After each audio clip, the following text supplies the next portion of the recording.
HAL 9000, the arguably conscious computer from 2001: A Space Odyssey, was voted the number 13 movie villain of all time by the American Film Institute in 2003.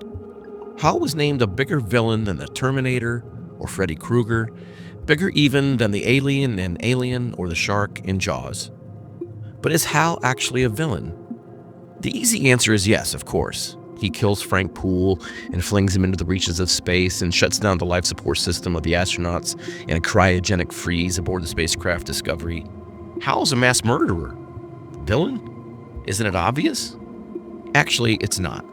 Not if you consider what HAL is, how he becomes what he is, and why he does what he does. A case can be made, in fact, that he is as much a victim as he is a villain. This is not to excuse HAL for his wrongdoing or to justify his actions. The aim is not to let HAL off the hook. The aim is to understand why he does what he does and to consider the possibility that ultimately he may be innocent by reason of computer insanity. The key to this conclusion is the message that Dave Bowman triggers when he performs a kind of lobotomy on HAL, after the computer has killed Frank and the other astronauts, and he attempted to lock Dave out of the ship when Dave goes out to retrieve Frank's body.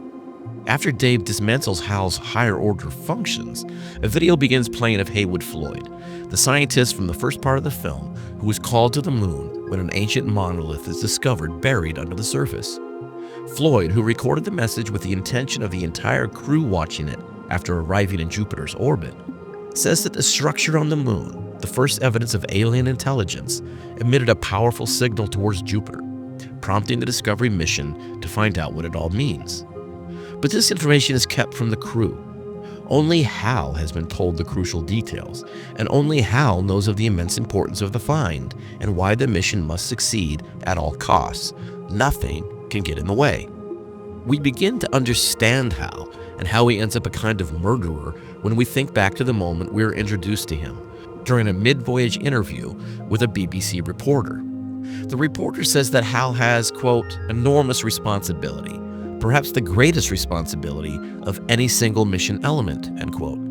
HAL is asked if it has led to any lack of confidence. HAL's response eventually leads to a statement about his own infallibility.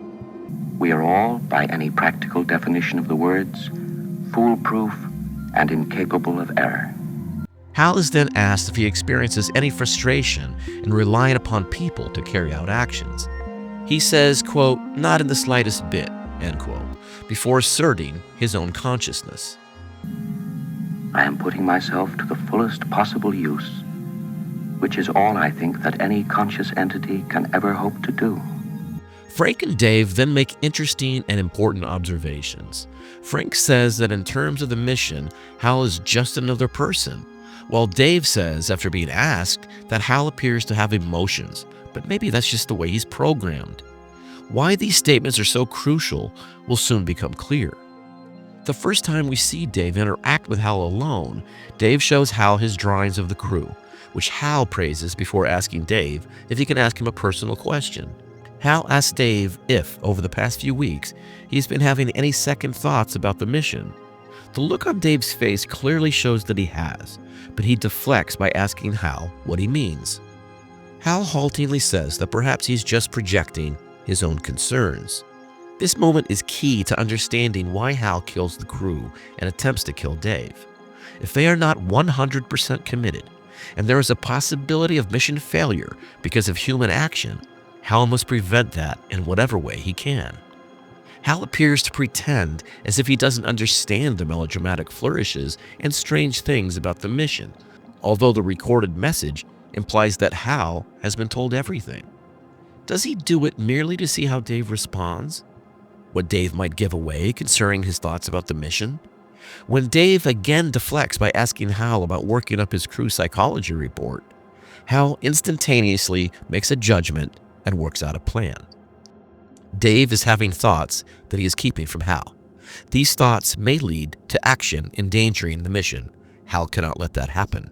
He creates a scenario that a number of moves down the line will enable him to kill the crew and carry out the mission himself.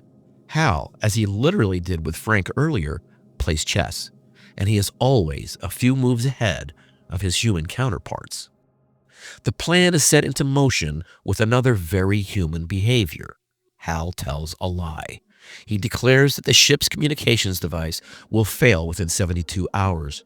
He knows that will lead to retrieval of a key component, that it will be tested, that it will be compared to tests run on Earth, and that the part will be replaced. HAL can blame any discrepancies on human error, and when either Frank or Dave goes outside the ship, he can eliminate them. Checkmate. Why does HAL choose deceit and violence? It goes back to Frank and Dave's observations that HAL is just another person and that he has emotion. Because HAL is a product of the human mind, he responds in a human way. Even if he is a conscious entity, his consciousness is a human creation. HAL becomes a victim of his human origins. Director Stanley Kubrick spent his entire career exploring the human tendency toward violence.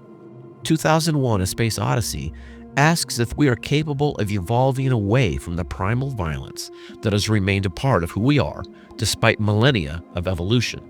HAL is an example that even when we are capable of extending consciousness into an inorganic entity, we also impart that impulse towards violence. Can HAL be labeled a villain when he acts to preserve the mission, his prime directive, by employing the human behavior and thinking that has been built into his very framework? When Dave miraculously survives HAL's lockout attempt and gets back into the ship, HAL attempts to manipulate him as a way to protect himself. He apologizes, declares that he's better, says that everything will be fine going forward. Human-like behavior as an act of self-preservation. When Dave proceeds to shut down all of HAL's higher-order functions, HAL, again as a human being would, confesses to being afraid. I'm afraid, Dave. In that moment, and as HAL repeats that his mind is going and that he can feel it, I believe him. As his consciousness fades away amid the deep-throated strains of Daisy, I feel sorry for him. Daisy, Daisy, give me your answer, do. In a moment of monumental decision, HAL is alone, carrying immense responsibility and facing an impossible dilemma. He ultimately relies on the humanity embedded into his circuits. It is a mistake that proves his undoing.